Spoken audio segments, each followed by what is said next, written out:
This talk is going to be about the work I did in the first few months of my PhD. My name is Granziol. I'm a machine learning researcher at Oxford University. The talk is going to be structured as follows. First, I'm going to give a quick summary about the method of maximum entropy, why it's interesting, a few interesting properties about it. I'm going to talk about it specifically in the thermodynamics context and how it does away with certain assumptions such as ergodicity, metric transitivity, and equal a priori probabilities.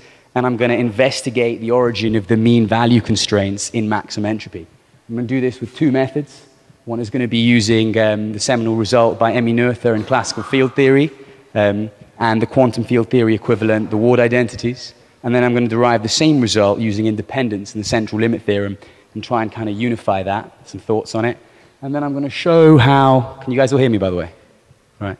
I'm going to show how we use some of the ideas of entropic inference in machine learning to work on big data problems, culminating in a paper that's just being accepted at ECML called Entropic Trace Estimation.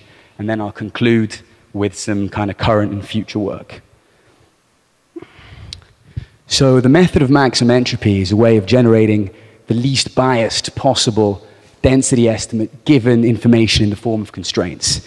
It can be proved using the axioms of consistency, uniqueness, that for constraints in the form of expected values, it is the unique functional whose extremization represents a valid chain of inference. It's found a wide range of applications from condensed matter physics to finance and recently some of our work in numerical methods and machine learning. Probably like the most common example is the maximization of the entropy with a density constraint and a mean value constraint, which gives the canonical distribution in statistical mechanics or the exponential distribution for any number of constraints. For example, if we added an extra second moment constraint, we get the normal distribution. By using the right constraints, you can get lots of very interesting exponential family distributions. So something that kind of intrigued me when I started reading the literature about about maximum entropy was this idea that just by knowing the average energy or the average particle number, you could actually do away with needing to know about things like metric transitivity and ergodicity and equal a priori probabilities. Just to recap what they are, metric transitivity is the freedom to move on the energy surface, and ergodicity says that the time average is proportional to the ratio of phase space. And this leads very naturally to the micro-canonical ensemble. So when I looked through the literature for arguments for the mean value constraints, what I found was in a paper by Janes this idea that higher order moment information was within experimental error, so worth neglecting. And then in a 2012 paper by Lee and Press, I found an assumed constraint which completely defined the distribution without the method of maximum entropy. You could see this by explicitly solving the constraint equation or by showing that for an infinite Lagrange multiplier, which is what they had, you're effectively solving the constraint equation up to a constant.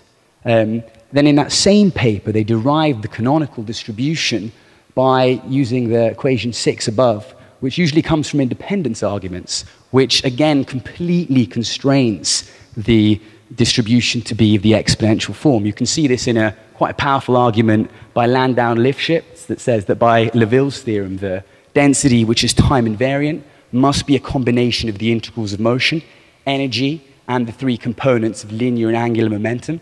And by subsystem independence, it must be an additive combination. And so if you consider the rest frame of a non-rotating system, we're again back at the exponential distribution. So I kind of racked my brains and just thought what areas of physics I knew that could maybe give us these constraints and whether that would be helpful in aiding my own understanding of maximum entropy.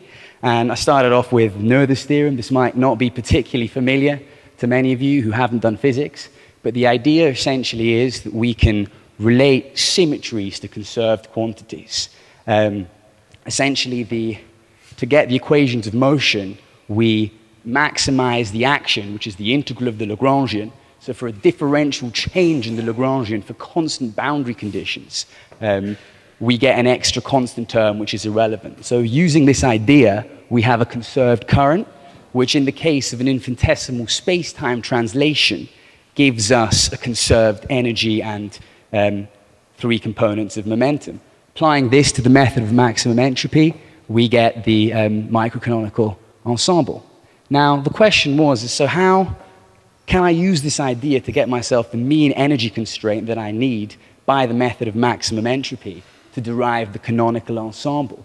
And it actually turns out that if you generalize Noether's theorem from the classical field theory to the quantum field theory known as the Ward identities, sorry for the maths, I couldn't find an easier way to do it, you actually get exactly that. It's the equation 20. Instead of having a conserved energy, you have a conserved mean energy coming from the conserved mean current. Then taking this another step forward, to go to the grand canonical ensemble, which needs a mean particle number constraint, I thought of using Ehrenfest's theorem, which relates the change of the mean value of an operator to its commutator and the change of the operator with respect to time.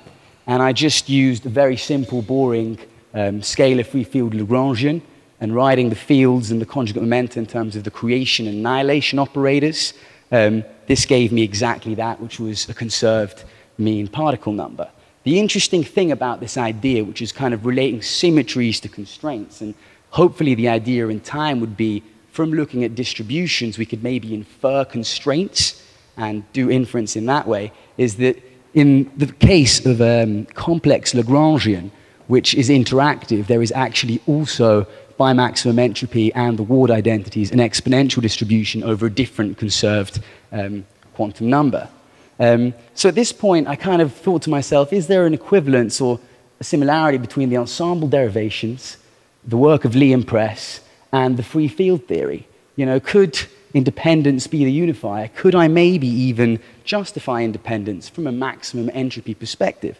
And so, you know, one thing that's often assumed in the classical ensemble derivation of statistical mechanics is that due to weak coupling, which is the physicist's way to say weak dependence, that energy is additive and number of states can be factorized. This necessarily implies independence. The joint entropy is maximal for independent variables. This can be shown by the fact that the mutual information is never negative.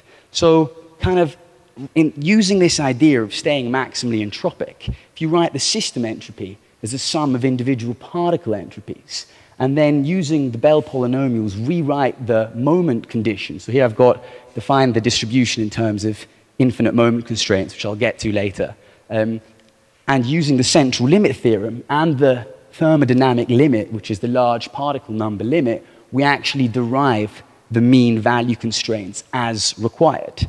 So kind of something that went through my head more specifically later when I tried to apply some of these ideas to covariance matrices is, does it make sense to characterize a distribution in terms of its moments? When does it make sense to do so? And it turns out that actually there are quite specific conditions that need to be adhered to for a probability measure, mu, to be completely defined by its moments. And in the case for a time-independent Hamiltonian, these conditions are satisfied. This is work in progress. This was kind of last week's work before I came here, actually. So any comments, greatly appreciated. So kind of moving on from this, I know that many people here don't have a physics background, so maybe it'd be interesting to see a more like machine learning statistics problem, how this was worked with. In many machine learning algorithms, we talked about, you know, Gaussian processes earlier today, but also the determinantal point processes or Markov random fields. A big bottleneck is calculating log determinants of dense covariance matrices. It's an order n cubed operation, which is, you know, prohibitively expensive when we're talking about billion by billion matrices. And the question is can we approximate this quickly? And, you know, given information that we have, now there are quite simple relations between traces of matrices and eigenvalue relationships. And things that we do know about the system by trivial identities such as the trace and the Frobenius norm, we know the expectation of the first and second eigenvalue moment exactly. And using stochastic trace estimation, we can, in order n squared, get estimates of higher order moments. So stochastic trace estimation is basically just kind of multiplying the matrix through by a random vector, which is zero mean and has unit variance. Using the cyclicity of the trace and the linearity of the expectation operator, we get an estimate for the trace of a higher order the trace of the higher order matrix term, and thus the expectation of higher order moments of the eigenvalues. And we can kind of combine these results as constraints in the form of maximum entropy to get an estimation of the log determinant. So when we kind of tried this on matrices in the wild and compared it to other methods, you could see that we did quite well. So the y-axis here is the absolute relative error, and the x-axis here is the number of moments that were taken. And you can see in several scenarios that we did orders of magnitude better than the competitors.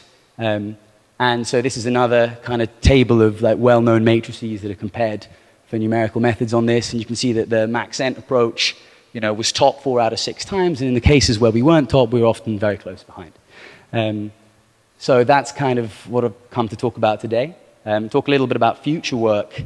Something that we were not able to do in that ECML paper that I'm hoping to expand to now is kind of give a little bit more of a holistic approach of knowing like how many moments do we need and how accurate do those moments have to be to get a log determinant estimate within a certain error tolerance. I've been able to make some progress on this. I've been able to show that essentially, if you want to look at the KL divergence between the true eigenvalue distribution and the MaxEnt proposal, this actually corresponds to the negative entropy of the true distribution and plus the entropy of the proposal. So by reducing the entropy of your proposal MaxEnt distribution by including more constraints, we actually get closer in KL divergence. And we can relate this KL divergence by the Pinsker inequality to the L1 norm and get a bound on the error. And I've kind of been playing with this idea of how useful a constraint is by making some analogies to the Helmholtz free energy in thermodynamics. So issues I've been having that have kind of held me up since this most recent piece of work has been the convergence of different MaxEnt algorithms. Different MaxEnt algorithms, even for small number of moments that are given identically over the same space, will give very different values of the Lagrange multipliers. And then kind of an open theoretical question that I've spoken to a few people about yesterday is this idea of, can the entropy ever increase if I give it more constraints in the form of moments? Using a combinatorial definition of entropy, I would argue no. I think I've even got a proof that says that, but my algorithms seem to say otherwise. So any help on that would be much appreciated. Thank you for listening.